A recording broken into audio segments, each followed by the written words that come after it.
This is Tim from Your6 Studios. Today in this video I'm going to show you how to connect your PS5 controller to your iPhone. So on your iPhone we can just go to settings right here, tap this, and go to Bluetooth. And make sure Bluetooth is turned on. Go to your PS5 controller, and if it's turned on, hold down the PlayStation button right here for about 10 seconds and that'll turn it off. You won't see any lights on the light bar. Then go to the sharing button and the PlayStation button. Press these down at the same time. This will put it into the Bluetooth pairing mode where the light bar is flashing.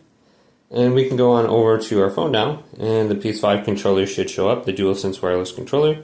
Just tap that, and there should be an option to pair. If it's not, it should be connected already. So you can see it's connected now, and I should be able to scroll up and down and use this now on my phone. So we can go to the eye, we can go to disconnect to turn it off, or forget this device right here to remove it from our phone. And then we can hold down the PlayStation button right here for about 10 seconds to turn it off if it's already on.